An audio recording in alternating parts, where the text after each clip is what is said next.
Dan Abercrombie, the Koalition. Thank you so much for speaking to me. What I really want to know is, first off, from you, Mr. Brady, is how do you feel? There's a lot of announcements and a lot of secrets that you feel that you've been keeping from both your friends and from the public watching. How do you feel, when looking back at this, that it will impact both yourself and the fans when they see the show? I honestly don't know, but I'd like to also take the word away, and maybe I even used it in the show because, like, I don't know if it's a producerial thing.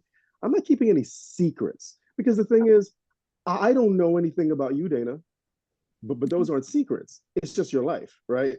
So I think that I may have put the word secret on top because I've been in the public eye, and then at some point you feel, oh, I've got to live my life a certain way, and then it becomes a secret to you, but it really isn't a secret. It's like, oh, I'm just living my life. But if I live it out loud and just say what's going on in my life, then I don't have to worry about it being a secret anymore.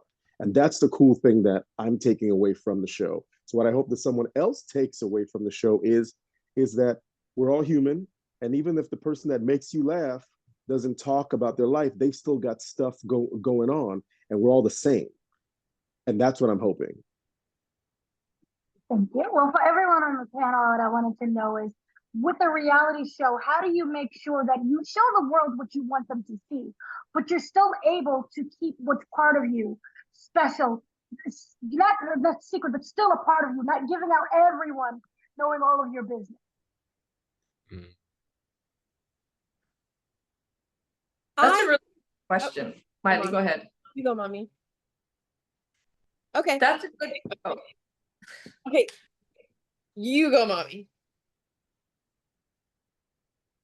That is such an interesting question because no one's ever asked before. For me, we have such a practice in this household meaning mine and Wayne, we do not live together, where we practice full transparency with each other. And we've been doing this for a while. Like, we're on Life 360 together. We know where everyone is 24/7. We've gotten to a place from that practice where there's no shame in telling the truth with each other. And we really made it our intention. Otherwise, I feel like we'd be doing a poor job as producers, to be just as honest when shooting the show.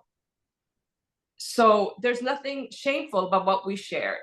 And as far as keeping things for ourselves, I thought very little for that. And we were really present and really honest, and actually even surprising to other producers of the show when they were like, oh, wait, you're actually having this conversation for the first time? And we said, yes. The audience, they're so smart. They're going to see the BS if we contrive a situation or we have to reenact the situation. We knew that in order to do a job, we had to be honest, and it had to be startling for us and the audience. So we actually, besides our address and the license plate on our cars, we're pretty transparent with the audience as if they were family. Yeah, I think building on what my mom said, we practiced a lot of transparency with like our family, and I think our dynamic, and you get to see like the very real and raw ways we interact with each other. For me personally, I think what I hold to myself is I have my friends in my school that really ground me, and we definitely didn't get to see a lot of that this season around. So I would say that's more like my sacred space, and like, I don't know, I got hoes. Not everyone wants to be seen, you know what I mean? Like, sometimes you just got to keep it yourself. Maile, I love you. You are a trip. Are my daughter. I think keeping some of your life to yourself is because we shot this over the course of a year, and so there's a lot of life that you didn't see, and it wasn't a conscious decision to hide things because we did talk about a lot. I think that it is necessary sometimes to just keep a little nugget for yourself, because then if you share everything, then you're kind of self-exploiting. If you're just sharing it in a specific window, then it's done with a conscious thought, if that makes sense. So then one of the other things interesting for Maile, what I was wondering, it's brought into the show is nepotism. And so what I wanted to know is, how do you build your identity that is separate from your family, but also at the same time, you utilize your family in order to further the connections that's within? You asked a question that I'm trying to figure out every day. You know what I mean? I am a separate person from my parents, and even doing the show, that was something that I was worried about as well, because I am trying to become established in my own right. But at the end of the day, I've learned so much from my parents, and my experiences that I've had, with the privileges that I've had as someone who does benefit from being very close to the entertainment industry and being like involved since I was younger. So that's definitely like an ongoing question that I have for myself, and something that I'm figuring out. You know, I'm only 21.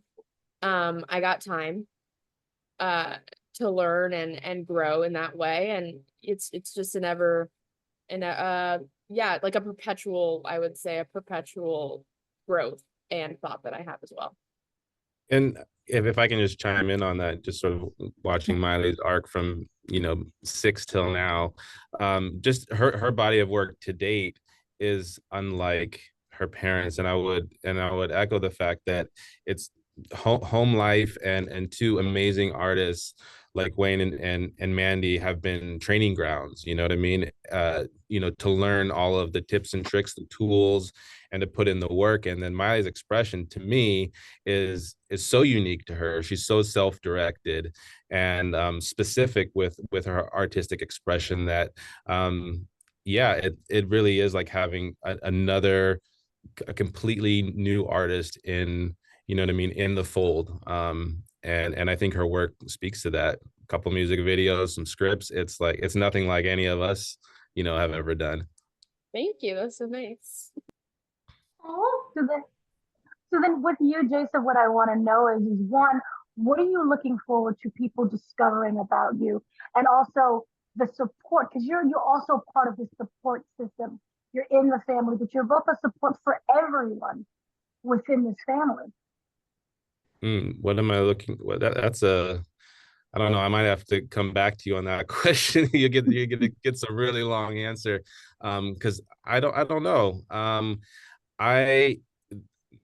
This is the thing. I think it's powerful to share. Kind of going back to your original question, because we do practice and work on developing ourselves every day, and so to share that was really my intention in kind of being a part of this, and what people get from it, I don't know. What did you get from it? You know what I mean? Like, I just think that what we're doing is good, and I love the people I'm with, and I have a lot of fun. So to extend that is a great privilege. So then kind of for everyone in the panel, what do you think you've learned about yourself since filming that you now apply to your everyday life? I feel like, when we started pitching a similar show over a decade ago, we weren't ready. I feel like since then, thanks to therapy and some really tough times and conversations, we've had a lot of practice.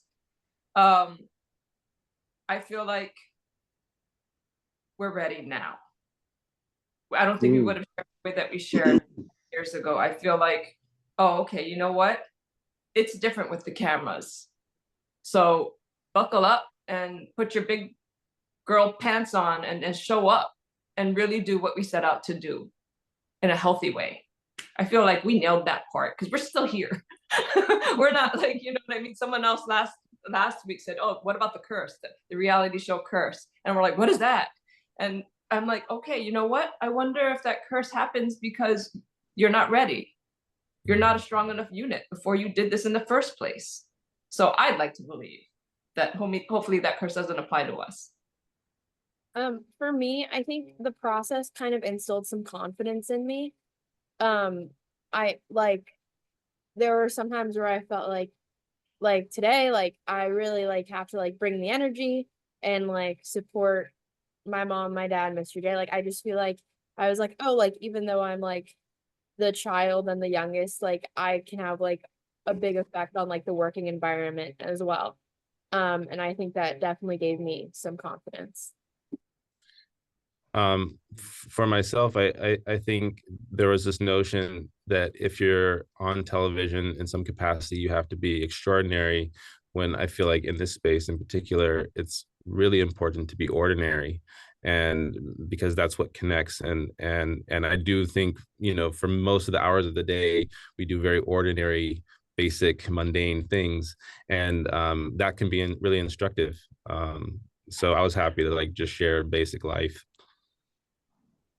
I think I've learned that leaning into truth is the first step to leading the life that you want.